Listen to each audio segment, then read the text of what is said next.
حفاظت عشق۔ Under world کی تاریک اور بدبودار گلیوں میں ارحم کا نام کسی ڈراؤنے خواب سے کم نہیں تھا۔ بڑے بڑے اسمگلر، ڈرگ ڈیلر اور جرائم پیشہ افراد اس کے نام سے کانپتے تھے۔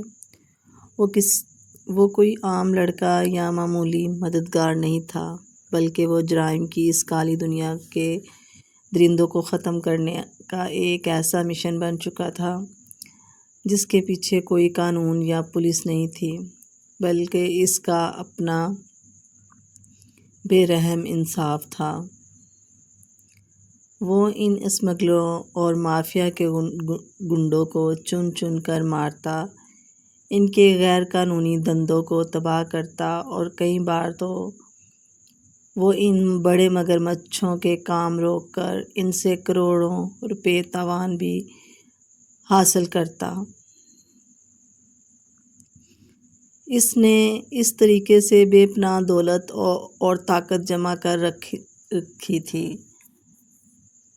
لیکن اس کا مقصد امیر ہونا یا عیاشی کرنا نہیں تھا، بلکہ اس کا جنون اور ان معصوموں کا بدلہ لینا، ان درندوں کو مٹانا، اور وہ کسی قیمت پر رکنے والا نہیں تھا۔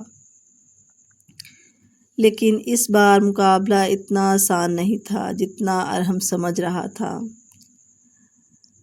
جس اسمگلنگ گینگ کے پیچھے ارحم ہاتھ دھو کر پڑا تھا، اس کا سرغنہ کوئی اجنبی نہیں بلکہ ارحم کا ایک پرانا اور جانی دشمن چنگیز نکلا۔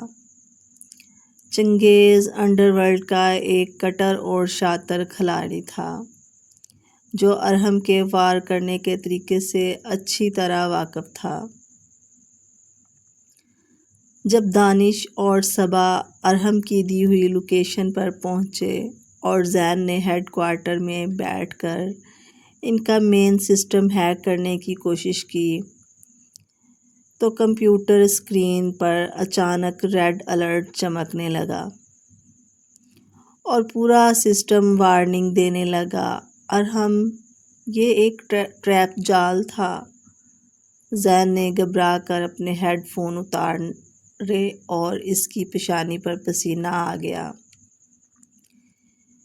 انہیں پہلے سے پتہ چل گیا کہ تم ان کے پیچھے ہو، انہوں نے الٹا ہمارا ہی آئی پی ایڈریس ٹریس کر لیا۔ ٹھیک اسی وقت ارحم کے فون پر دانش کی کال آئی۔ اس کی آواز میں شدید سنسنی اور گھبراہٹ تھی۔ ارحم یہاں کوئی نہیں ہے، یہ پوری جگہ خالی ہو چکی ہے۔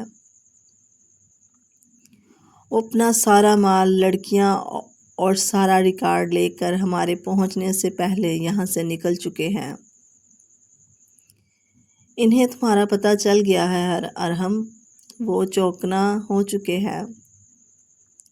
ارحم نے غصے سے اپنی مٹھی بھینچی اور سامنے پڑی ہوئی شیشے کی میز پر زور سے ہاتھ مارا، جس سے میز پر بال آ گیا۔ اس کی آنکھیں غصے سے سرخ ہو رہی تھیں۔ اس کا پرانا دشمن چنگیز ایک بار پھر اس کے سامنے آ کھڑا ہوا تھا۔ اس نے ارحم کے آنے سے پہلے ہی پوری بساط الٹ دی۔ جب پوری ٹیم ناکام ہو کر واپس ہیڈ کوارٹر پہنچی تو سب کے چہروں پر مایوسی اور تشویش کے گہرے سائے تھے۔ دشمن کا یوں اچانک سب کچھ سمیٹ کر غائب ہونا اور ارحم کے نام سے باخبر ہونا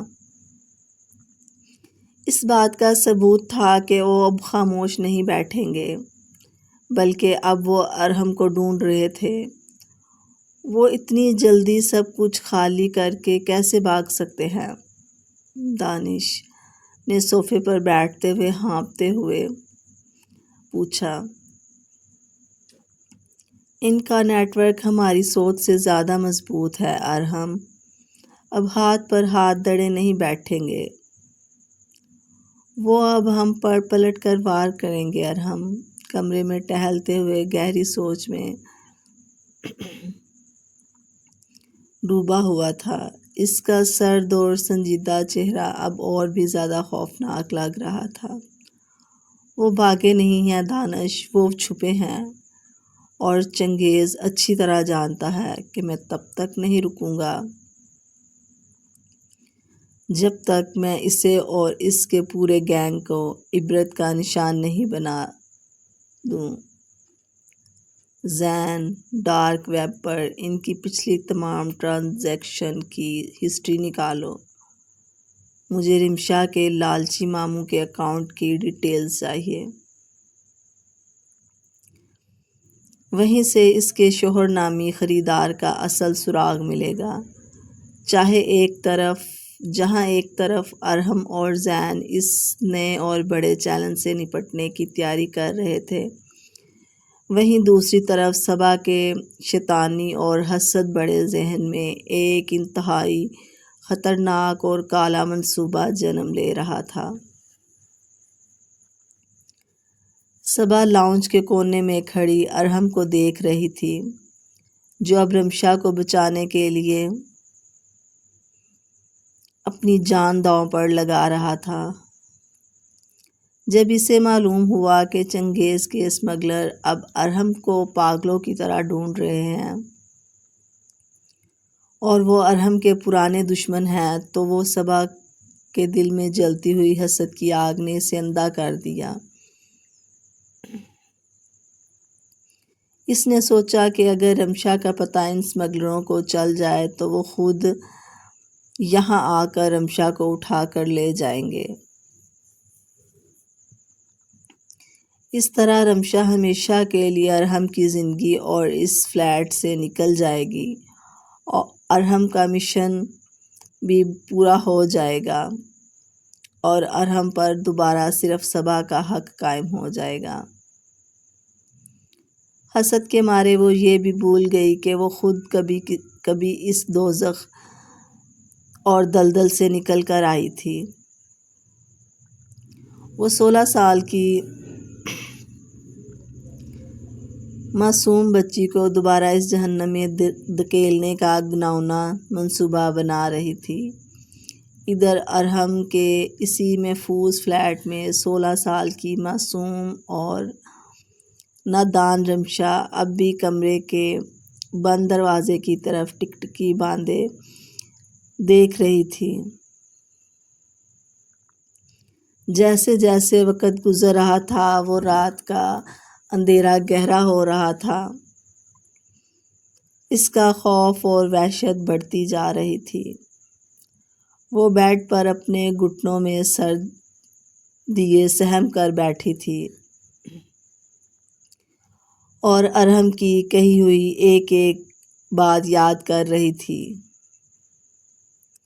ارحم کا وہ روکھا، غصیلا لیکن محافظانہ انداز اس کے نادان دل کو ایک عجیب سا حوصلہ دے رہا تھا۔